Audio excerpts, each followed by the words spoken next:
So far this year, we've peaked at sending over 12.5 million cold emails per month on behalf of all of our clients. And with our campaigns, one of our clients, our B2B, is printing over 130 grand per month in lifetime value. For another one of our clients, Fixer AI, we peaked at sending over 8.8 million emails per month and helped them grow from $1 million to $10 million in annual recurring revenue in only 5 months. And our machine was signing up 965 users per week. So if you think cold email is dead, I've got receipts that say otherwise. But one thing is true. If you're using the tactics that worked only a couple years ago, you'll see no results today. And that's why in this video, I'm breaking down exactly what works to print cash with cold email right now, strategies that go completely against everything you have probably been taught. So let's dive in. So first, stop segmenting and start emailing your entire list. Everyone tells you to segment your list, build complex sequences, and nurture leads over time. And there's a time and a place for that, but our strategy is completely different. Here's what we actually do. We like to send one email to everybody in your total addressable market once every 1, but usually once every 2 months is the sweet spot. We don't bother doing multi-step sequences, so that means no fancy follow-ups. We just like to send one simple email to everybody. And here is why I think this works better for us is too many people are trying to get results right now instead of building long-term and profitable machines. Most people focus on the 3% of the market that's ready to buy. I mean, you'll hear people, marketing people say this, oh, only 3% of the market is in a position to buy right now, but there's a whole other 97%. And 97% is a much, much bigger number. And so if we don't spam them, if we don't bug them, if we don't send them an annoying message, we won't burn through them all. And this is important because we deeply care about our client's brand image. Anybody can make money today, but we're interested in, can we build a long-term profitable channel for our clients 2, 3, 4, 5 years from now? One email with your best offer every 2 months keeps you top of mind without annoying anybody and having them mark you as spam, because that's the worst thing for your brand. Plus, someone who wasn't ready to buy 2 months ago might be ready to buy right now, and they didn't just get 7 emails from you, annoying the hell out of them. And so that's why I really think this strategy can beat everything else. And we have proof of it. For our B2B, we ran this exact strategy for them. And it's a really good example is that we helped our B2B launch in March of 2024. They were a brand new tool on the market, the first one to come to market with, we will identify individuals, not companies, but individuals on your website, let them know when you're on their website. We'll send you their profiles in Slack. It's completely free. It was and is just a great offer that just prints cash for them. We've been running campaigns for them since March of 2024. We ran them for about 6 or so months. And then Adam, their founder, approached me and he was like, hey, I really need to retool my entire product. I need to reconfigure things. I don't want to be doing marketing right now. Can we pause and can we come back to this later after I fix my product? And I was like, absolutely, man. And so he came back after about 5, 6 months or so, and we started doing campaigns again. And here's what's crazy is we ran the exact same campaigns that we ran. We didn't change any copy. It wasn't any different domains. Everything was exactly the same. And I thought that results would go down, right? The market has aged. It's a year later. Nope. Launch campaigns, and all campaigns, same copy, same everything, were slapping just as good as they were before. And for them, they're really good. For every 250 emails we sent for them, we get 1 person to sign up. For every 10 people who reply to our emails, 30% of them are positive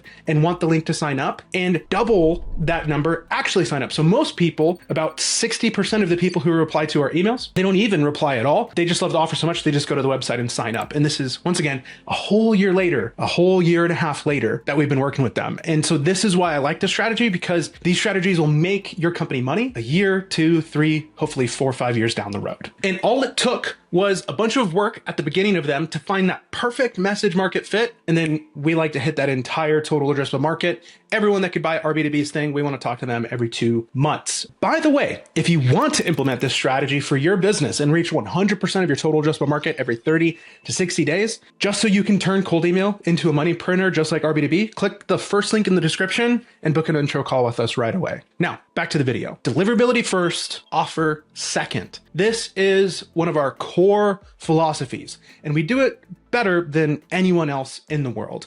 And here's really what it means to me is first, we make sure that deliverability is as perfect as possible and that we're getting emails into the inbox, not spam, and that they're getting read by real humans, not bots or AI or anything like that. And once we have the right infrastructure in place, then we know that emails are going to be landing. That's when we start worrying about the offer and the message. And here is truly why this is crucial, right? Is that most businesses will blame the offer when maybe deliverability is broken, or blame deliverability when maybe it's the offer sucks, and they don't isolate the variables. And so we scientifically approach it. We just hardcore go scientific method, one control in place. Let's know the exact answer to what moves the needle or not. So we lock in deliverability first, so that way we can know if the data is telling us that our client's offer is the problem. There's no more guessing. Is it an SPF record, or is it even inboxing? Are we like doing everything right? Is it the right list? It's none of that matters if deliverability isn't there. And now we can actually gauge those things. And here's the thing. How can you even gauge the efficacy of your offer when nobody is reading it in the first place? By definition, it becomes impossible to read your data about your offer if your data is completely muddled up. So here's how we actually do this in practice. And fun fact, everybody else in the entire cold email industry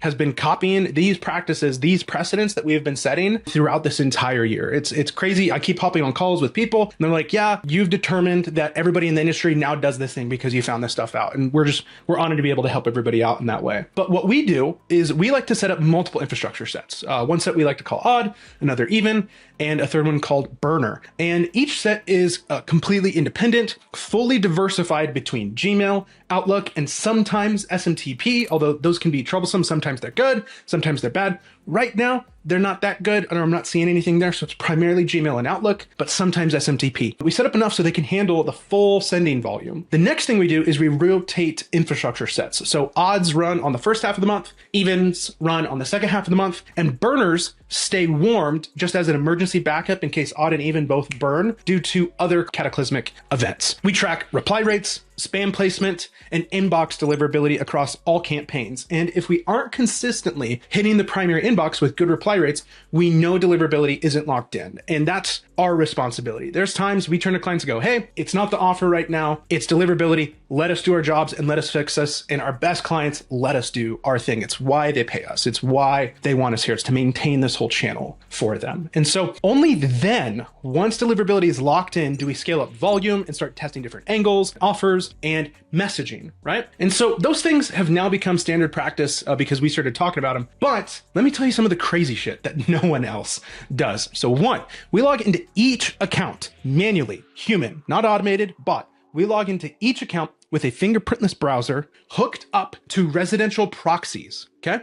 So when we log in, Google and Microsoft see that we're logging in from a residential home. And on that first login, we send a manual email from each account. So that way the account looks human. I mean, I got this tip right from Vibab, the founder of SmartLead, got it right from Vibab himself. Awesome dude. And we love SmartLead. And then when we have to log into the account again to reconnect it, just like your work account, you need to log into LinkedIn every so often to refresh the cookie or whatever. You need to log into these accounts. And we have over 100,000 email accounts we currently manage. And so when you need to log into the account again, we log into the same browser, has the same cookie session, has the same IP address as when we first logged in. And so it looks significantly more human than what everyone else is doing. It's really easy for Google to tell when people are automating the whole thing. And so we have systems like that automatically monitor all the deliverability across our tens of thousands of domains. And if it gets added to a legit spam list, we immediately queue up a replacement. We monitor the bounce logs. And if we get too many that were like, this was blocked for spam, we queued up for replacements. I mean, we even done this. The sequencers, for some reason, they just tell you your bounce rate is X, but there's different types of bounces. There's invalid bounces because the email address you tried to email is invalid. There's soft bounces, which you could basically ignore because it's just like, oh, it's just a server error. And that's just going to happen. And then there's hard bounces where it's like, no, you were blocked for spam. So we've built a private in-house tool that we use to analyze all of our block logs. So that way we can accurately know exactly what's going on with our infrastructure. And the other thing is if reply rates dip too much, we task the team with running tests on that inbox. If the positive reply rates dip too much, we queue up another task, and everything we can possibly do to make placement odds as high as possible. It'll never be 100%. Anybody that's like, oh, we guarantee deliverability, we know exactly how many are getting blocked to spam, they're lying. Google doesn't report that data. So it's huge. The next big tactic that I think it could give you is match your inbox type to your target's inbox type, to your lead's inbox type. Tools that you can use like this for email guard, but it's a very powerful tactic that few people talk about. And what we've discovered through our testing is that if you use a Gmail inbox on something like SaaS Mail, which is our own proprietary tech, it's email bison with a bunch of enterprise features that we've built on top of it. You can sometimes 2 and sometimes 4x your reply rates based on who you're talking to. So I know I can set up a certain configuration. It's 20 times more expensive, but it gets me a 4x multiplier on reply rates just to enterprise inboxes, just by using Gmail and SaaS Mail and once again, SaaS Mail has some of our private stuff. But if you don't have SaaS Mail, Email Bison should be able to get you most of the way there. It's just by changing your configuration. And so here's what works right now. If the lead is on Gmail, we use Gmail with SaaS Mail or Outlook with Smart Lead. If they're on Outlook, we use an Outlook inbox from Scaled Mail and we combine that on SaaS Mail. If they're an enterprise lead, we use Gmail on SaaS Mail. And these things change constantly. One month, it'll be, these are the best. The next month, it'll be these other combinations are the best, which is why we monitor all of this stuff. And this is also why, we test this in real time for sure every month, but we almost have analytics into a place where we're testing it in real time every single day. And in fact, I just spent $64,000 completing the largest public cold email deliverability test we had ever done. It was 250,000 email sends across 120 campaigns, 3 sequencers, 3 vendors, 4 warm-up networks, and some configurations delivered 16 times better on reply rates than others. And that's the difference that these types of things can make. Here's the next thing that no one else is going to tell you is that, to me, warm-up networks are almost useless, or rather, warm-up networks are not what you think they are. I think they are named incorrectly. Everyone in the cold email space swears by warm-up networks. Instantly has the warm-up network, Smart Lead does, there's Warmly, Email Bison has their own, and dozens of others. And they're great. We use warm-up. Okay, but it doesn't do what you think it does. The conventional wisdom is you must warm up your domains or you'll land in spam. Our recent deliverability tests said otherwise. Campaigns without warm up did better than those with it. But there is, with all things, there's nuance here because across almost every single vertical, the non-warmed up campaigns outperformed. So Gmail, Outlook, custom SMTPs, it didn't matter. The warm up didn't impact the deliverability. But here's the thing is that one of my buddies did, and I trust him, one of my buddies did a large test. He did 3 million email sends in one bucket and 3 million email sends in the other bucket. And each bucket was exactly the same, except for one had warm up activated right away. And the other one, they waited 2 weeks on warm up, then started sending emails, right? So one, it was just like, cool, we're going to see if warm up affects deliverability at all. So they start warming up and sending emails right away. The other one, they warm up and then they start sending at 2 weeks. By the end of 3 months, over 3 million emails were sent over a long time horizon. The batch that didn't warm up was 0.03% better in reply rate, which basically meant nothing. But here's the kicker. In month 4, the ones that didn't warm up, all of the infrastructure burnt completely to the ground. And so warm up doesn't actually warm up your inboxes. I found you can actually skip a lot of warm up timeframes, and it does depend on the infrastructure, and some are more sensitive than others. But just from what we've seen, we can go much faster without having to warm up these things. And warm up is simply just to maintain your email accounts long term. And that's what it's really helpful for. So why do I think this is? Why do I think this happens? Is that there's new things popping up in the cold email space, right? Warm-up networks create artificial engagement patterns that spam filters can absolutely detect, right? They send emails back and forth between warm-up accounts, which also looks suspicious because they can see the pools that are only emailing each other and not emailing normal people. And modern AI spam filters from Google and Microsoft are getting smarter at identifying those patterns. So what that means is they're identifying those networks already, but then the other part of it is that they're also just reading your emails and categorizing them with AI in real time for their users. And so even just how you write the message and the copy you use and the certain words you use will dictate if you go into spam or not. It's getting very complicated. When you do warm up, you're essentially training your domains to look like a bot talking to other bots, right? And so here's what to do instead is you should focus on your actual infrastructure setup, the inbox matching type we talked about earlier. But most importantly, your copy has to be really on point. And so make sure you're using multiple infrastructure sets so you have backups because you are just going to burn through these. In the cold email game, it's just going to happen. You aren't going to hire me to make sure that inboxes never burn and that domains never burn.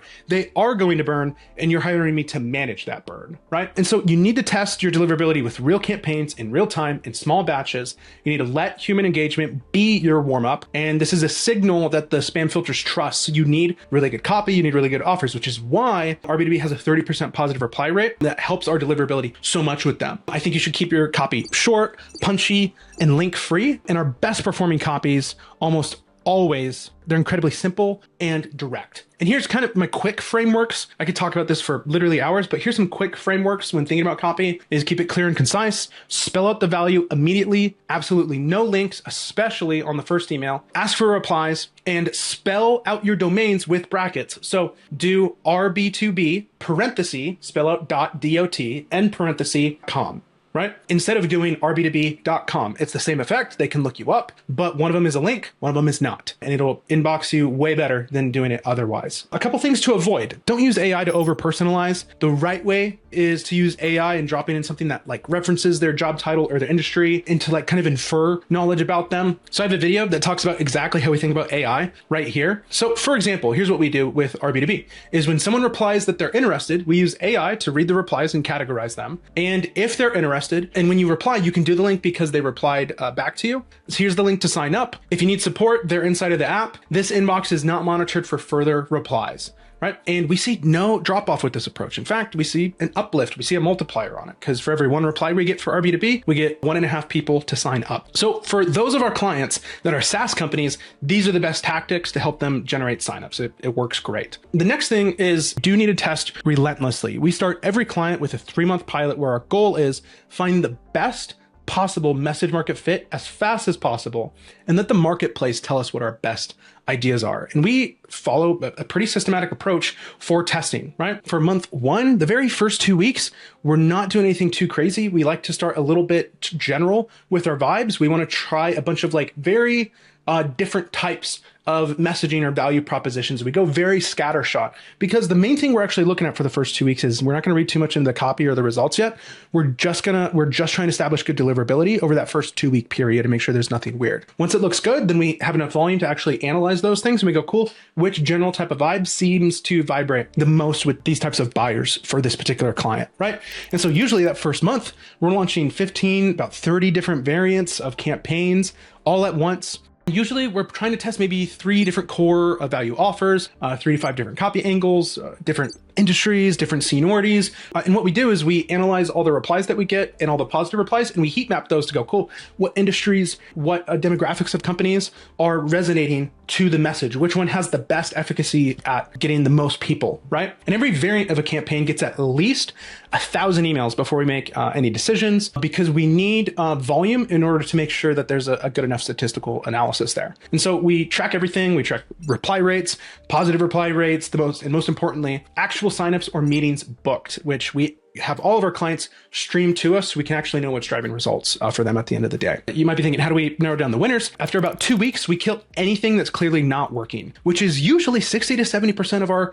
campaigns. Most of our ideas are going to be bad. You're going to work with us and you're going to go, wow, I thought this was going to be the campaign that was going to slap. And it's not going to be that one almost every single time. We slim it down. We keep the top 5 to 10 performers. And then we continue to go, cool, how can we turn this into 30? How can we add different variables to continue to see which ones go? Like I mentioned earlier, we also pipe live signup data into a leaderboard inside of our campaign. So we can see exactly in real time which campaigns are actually driving signups, meetings booked, or revenue generation for each one of our clients, not just focusing on replies. And so ideally by month 2, we're optimizing the winners, testing slight copy tweaks, different list sources, timing variations. We do experiment with like, hey, does a follow-up email, is it worth it? And we have a lot of cool ideas that we do for follow-up emails. Ideally by month 3, we know exactly what works and we scale it hard. And more importantly, we also know exactly what doesn't work because there will be clients where we get to the end of the month 3 and we go, listen, cold email does not work for you.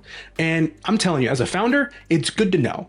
I would rather work with an agency and know this whole channel my marketplace does not care to be communicated through this channel versus work with somebody for 3 or 4 months and be like, I don't know if cold email worked or if it was the agency or not. That's why we like to deliverability first, offer second. That's why we like to make sure that there's complete clarity around this. So clients can sleep well at the end of the 3 months if it's good or if it's bad. So here's an example I can give you is we just started working with a client by the name of Hawkson. We've been working with them for about a month.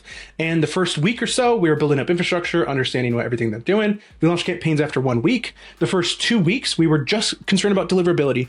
And we had some positive replies come in. He was great at giving us some feedback and being like, hey, like these positive replies aren't people who like run ads. And I was like, listen, man, it's totally okay. We're just doing deliverability. We don't really care too much. It's like, we know people who are running ads are in this list without a doubt, but we don't care too much about this. We're following our process, establishing deliverability, all of that kind of stuff. And he was great and trusted us just like most of our clients do. And he goes, cool, I'll trust the process. Sounds great. So sure enough, we finished the 2 weeks. That 2 week mark was just last Thursday. And on Thursday, because we then rolled in new lists, we updated all of our configurations based on what was working, and boom, he gets 9 positive replies in a single day. The next day gets 6. And as of today, by noon, he has 2 already. And so it's great. He even left us a testimonial yesterday after I asked him. I was like, hey man, a lot of our clients can struggle with this at the like 1 month mark, the testing phase and all of that kind of stuff. So here's what Sam said, right? I'd highly recommend working with Taylor to help you do with your cold email infrastructure setup. Hands down, he knows more than anyone else in the world in this space. I've personally worked with 4 other companies and I've tried to set up our own internal email campaign. No one even comes close to Taylor.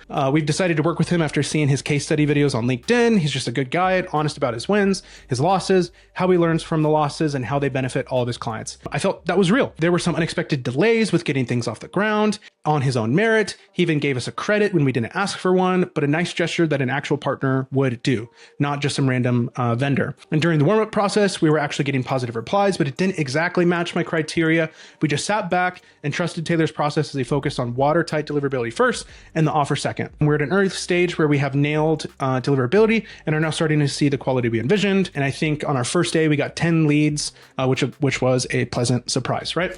And it's one of those things where clients like this who understand our frameworks and how we operate, I love them. I love clients like they just trust us to do the thing that they hired us to do, right? If you want to turn cold emails into a reliable acquisition channel for your business, go to the first link below, book a free call with us. We'll launch your campaigns in as little as 1 week, and we'll help you reach 100% of your total addressable market every 30 to 60 days. So you can see a steady flow of signups and meetings into your business. And so we handle everything for you, from the infrastructure to strategy to testing to scaling to management, the whole 9. So just click the first link below to book your intro call with us.